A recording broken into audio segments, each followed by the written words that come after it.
Hello friends, welcome back to trading with peace. इस video में हम बात करेंगे रेन इंडस्ट्रीज़ के शेयर को लेके। This video is only for your educational purpose. अगर मेरे कहने पे ट्रेड लेते हैं तो मेरे कहने पे ही आपको ऐसा लो टारगेट होने चाहिए। तो चलिए देखते हैं क्या कहता है रेन इंडस्ट्रीज़ का चार्ट।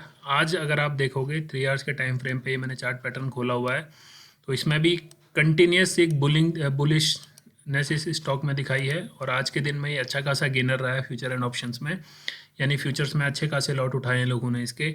और अब अगर इसका चार्ट हम देखते हैं, वन डे के हिसाब से मैंने चार्ट खोला हुआ है और आप देखोगे एक अच्छे खासे लेवल से रिकवरी आई। रिकवरी कुछ दिन यहाँ पे होल्ड हुई और उसके बाद फिर से कंटिन्यूस मोमेंटम हुआ।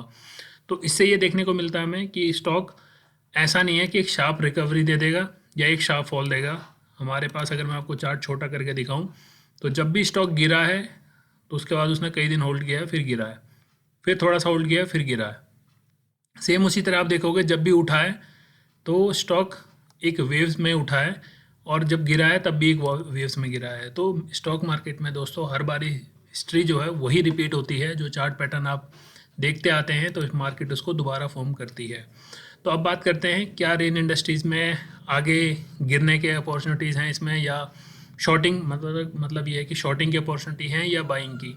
तो frankly speaking I don't believe in selling, यानी मार्केट का भी नेचर है ऊपर जाना। तो इसलिए अगर आप ओवर द नाइट कोई भी पोजीशन लेके जाते हैं तो वो आपका रिस्क है। बट मैं कभी भी कोई ओवर द नाइट जो पोजीशन होती है शॉर्टिंग की तो कभी नहीं लेके जाता।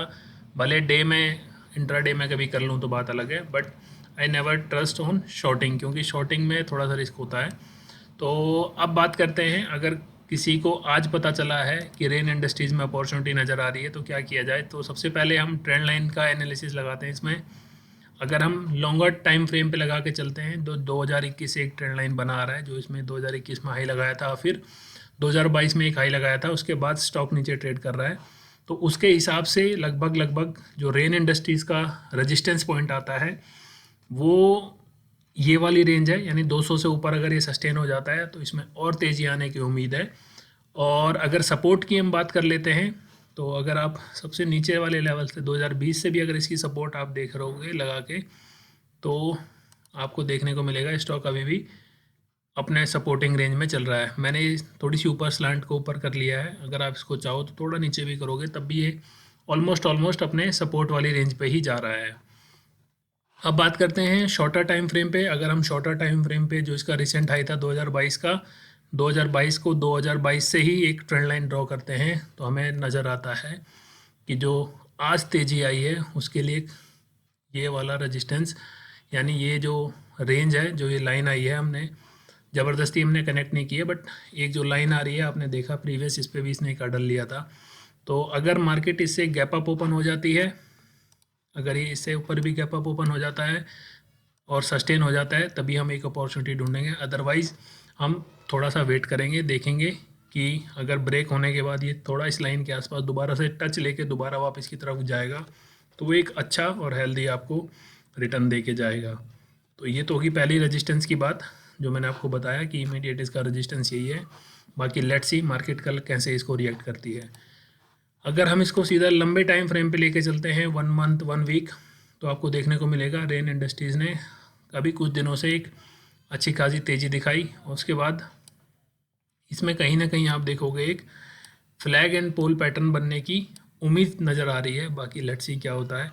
तो ये तो होगी बात इसके चार्ट को लेके। चार्ट ओवरऑल अगर आप देखोगे बुलिश नज़र आ रहा है। ऐसा अगर ये आप ये वाले नंबर देखोगे जो पुराने इसके आए थे 2017 वाले, बट अगर रिसेंट वाले जो आप देखोगे इस जो ट्रेंड के हिसाब से देखेंगे कि प्राइस अभी भी इसका एक रैली दिखाई है, उसके बाद एक कंसोलिडेशन फेस में है, और अगर सब कुछ ठीक रहा तो ये फ्लैग एंड पोल पैटर्न को भी ब्रेक कर सकता है।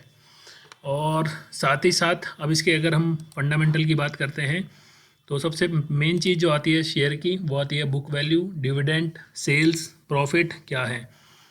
डेट है 9,000 यानी 9198 करोड़ का, 9198 करोड़ का इनके पास डेट है। रिजर्व में है 7363 करोड़।